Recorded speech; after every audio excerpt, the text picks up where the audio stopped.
जरा सोचो, एक कमजोर सा लड़का जिसे कोई भी पीट पाट कर चला जाए, वो मेहनत करके दुनिया का सबसे बड़ा कुंफू फाइटर बन जाए। कुछ ऐसा ही होता है हमारी आज की कहानी में। चॉय जापान में रहने वाला एक कोरियन लड़का है जो एक फाइटर प्लेन का पायलट बनना चाहता था। इसलिए उसने जापान की एयर फोर्स में शामिल होने का फैसला किया। एक दिन वो अपने दोस्त चूनबे के साथ एयरफोर्स ट्रेनिंग कैंप के लिए रवाना हो गया। वो ट्रेनिंग कैंप में चले तो गए, लेकिन जापानियों ने उनके साथ सौतेला व्यवहार करते हुए सभी कोरियंस को रस्सी से बांधकर उन पर बहुत अत्याचार किए। अभी वहाँ का कमांडर केटो आया और उसने कहा कि सभी कोरियंस की रस्सियां खोल दी जाएं। जैसे ही वो आजाद हुए, उनमें से एक ने केटो को गालियां देनी शुरू कर दी। ये सुनते ही केटो ने चोई को मुकाबला करने की चुनौती दी। अगर चोई जीत गया तो सारे कोरियंस आजाद कर दिए जाएंगे। इसके बाद चोई और केटो की लड़ाई शुरू हो गई, जिसमें चोई ने एक कोरियन फाइटिंग स्टाइल का इस्तेमाल किया, लेकिन केटो ने उसे बड़ी आसानी से हरा दिया। लेकिन इससे पहले कि वो उसे जान से मार देता, उनके अड्डे पर अमेरिकन लड़ाकू विमानों ने हमला कर दिया और मौका देखकर सारे कोरियन अपनी जान बचाकर भाग निकले।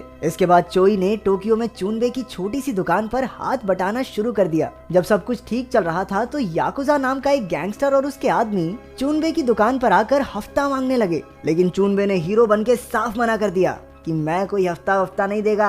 अपनी इस हरकत के लिए उसे अच्छा खासा खर्चा पानी भी मिला। उसे पिटता देखकर चोई ने अपने दोस्त को बचाने की कोशिश की। उसने सारे गुंडों का मुकाबला अकेले किया, लेकिन अचानक याकुजा ने उसकी गर्दन पर तलवार रख दी। वो इतना डर गया कि उसने अपनी पैंट ही गीली कर दी। याकुजा ने जबरदस्ती उसे अपना ही पेशाब चाटने को कहा। भरे बाजार में उसकी बहुत बेइज्जती की गई और आसपास सभी उसका मजाक उड़ाने लगे। पैंट गीली हो गई ना मुतेड़ी।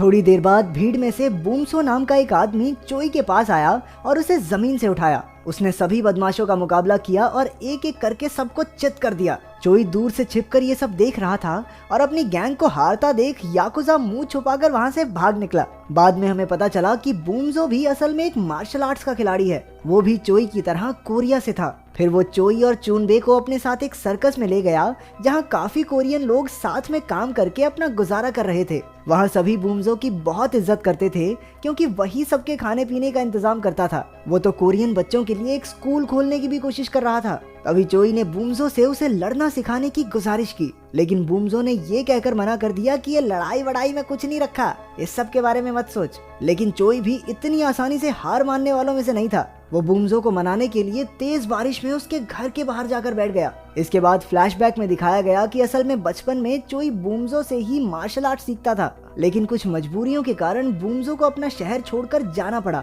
रात से सुबह हो गई थी और चोई अब भी उसके घर के बाहर बैठा था। उसने मन बना लिया था कि अगर वो लड़ना सीखेगा तो सिर्फ बूमसो से ही। उसकी लगन देखकर बूमसो भी पिघल गया और उसे सिखाने के लिए राजी हो गया। उसने चोई को मार्शल आर्ट्स के कपड़े और एक किताब दी। फिर उसने कहा कि बिना न्याय की ताकत होने से चारों ओर दहशत मच जाती है, इसलिए इस कला का इस्तेमाल सिर्फ खुद के और दूसरों के बचाव के लिए ही किया जाना चाहिए। जल्द ही चोई बूमसो के ग्रुप में शामिल हो गया और उसने रिक्शा चलाना शुरू कर दिया। अपने खाली समय में वो बूमसो से मार्शल आर्ट सीखा करता। एक दिन चोई ने देखा कि कुछ अमेरिकन पुलिस वाले एक जापानी औरत को छेड़ रहे थे। चूनबे ने उसे कहा भी कि इनसे दूर रहे और चुपचाप घर चले, लेकिन चोई ने सीधा जाकर उन पर हमला कर दिया और उस औरत की इज्जत बचाई। इसके बाद कुछ ही समय में वो बहादुर शेर के नाम से मशहूर हो गया, जो जापानी औरतों को पुलिस वालों से बचाता था। ये बहादुर शेर की सिर्फ औरतों की मदद करने वाली चीज पसंद नहीं आई मुझे। इस दौरान उसकी दोस्ती योको नाम की एक लड़की से हो गई, जिसे उसने बचाया था। बहादुर शेर नहीं, ठरकी शेर है ये।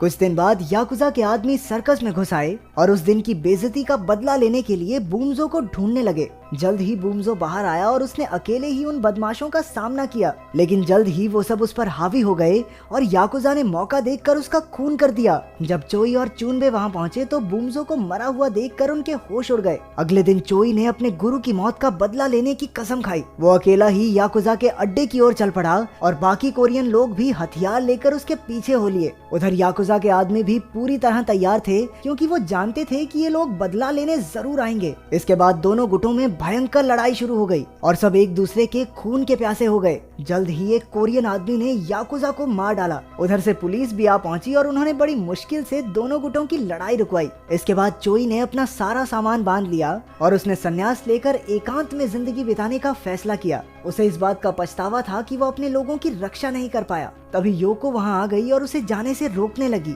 लेकिन चोई किसी की बात न सुनते हुए वहां से चला गया। पहाड़ों में जाकर उसने बड़े जोरों शोरों से अपनी ट्रेनिंग शुरू कर दी। वो दिन रात कड़ाके की ठंड में भी प्रैक्टिस करता रहता। उसने अपनी ट्रेनिंग के लिए चीजें बनाई और अपने गुरु की दी किताब से सीखने की कोशिश की। शुरुआत में तो उसे इतने ठंडे इलाके में रहने में काफी मुश्किलें आई, लेकिन वहाँ कुछ दिन बिताने के बाद उसका शरीर वैसा ही ढल गया। धीरे धीरे वो इतना ताकतवर हो गया कि अपने एक ही वार से पत्थर तक तोड़ देता। वो हर समय अपने शरीर को बेहद ताकतवर बनाने में लगा रहता। कई महीनों तक दिन रात मेहनत करने के बाद उसे भरोसा हो गया कि उसके गुरु की दी हुई किताब से उसने सब कुछ सीख लिया है। फिर वो पहाड़ों से वापस शहर में आ गया और जापान के बेहतरीन फाइटर्स को चुनौती देने लगा। सबसे पहले वो नीजो डोजो नाम के कराटे स्कूल में गया। अपने फटे पुराने कपड़ों में वो अंदर घुसा और डोजो के लीडर को मुकाबले के लिए ललकारा। लीडर उसका हुलिया देखकर उस पर हंसने लगा और उससे लड़ने के लिए अपने एक फाइटर को भेज दिया। चोई ने एक एक करके 10 फाइटर्स को एक ही झटके में पटक दिया। आखिरकार उस डोजो के लीडर को भी हराकर वो सारे अखबारों में छा गया।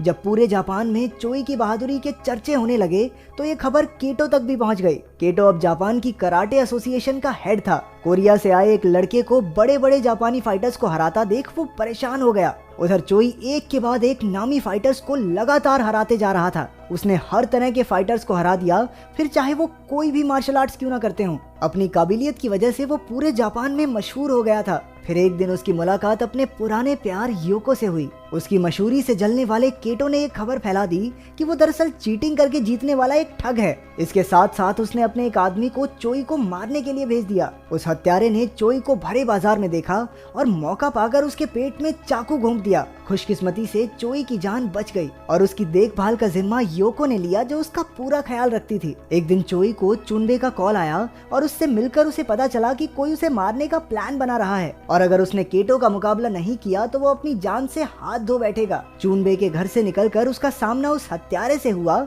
जो उसे मारने आया था। उन दोनों में हाथापाई शुरू हो गई और चोई ने उसका काम तमाम कर दिया। जब चोई को इस बात का पता चला कि उस हत्यारे की एक बीवी और बच्चा है तो उसे अपने किए पर बहुत पछतावा हुआ। वो उनके पास माफी मांगने गया और कहा कि पूरी जिंदगी उन्हें पालने की जिम्मेदारी वो लेगा। चोई ने अपने मास्टर के दिए हुए कपड़े भी उसकी बीवी को सौंप दिए और कहा कि आज के बाद वो कभी किसी से नहीं लड़ेगा। हालांकि हत्यारे की पत्नी ने चोई को माफ नहीं किया, लेकिन वो फिर भी दिन रात उनके घर के बाहर बैठा रहता। आखिरकार एक दिन वो मान गई जब चोई उसके बेटे को पहाड़ के ऊपर चढ़ाकर वहाँ का नजारा दिखाकर लाया। इसके बाद उसने चोई को कपड़े वापस देकर कहा कि लोगों के भले के लिए लड़े। इसके बाद चोई को केटो की चुनौती के बारे में पता चला और वो चुनौती स्वीकार करके अकेला ही उससे लड़ने निकल पड़ा। जल्द ही वो एक सुनसान जगह पर पहुंचा जहां केटो और उसके आदमी उसका इंतजार कर रहे थे। पहले चोई ने केटो के बदमाशों का सामना किया और बड़ी आसानी से उन्हें चित कर दिया। इसके बाद केटो से उसकी लड़ाई शुरू हो गई। केटो को लगता था कि उससे बेहतर फाइटर कोई भी नहीं है और वो बड़ी आसानी से चोई को हरा देगा, लेकिन ये सिर्फ उसके मन का वहम था,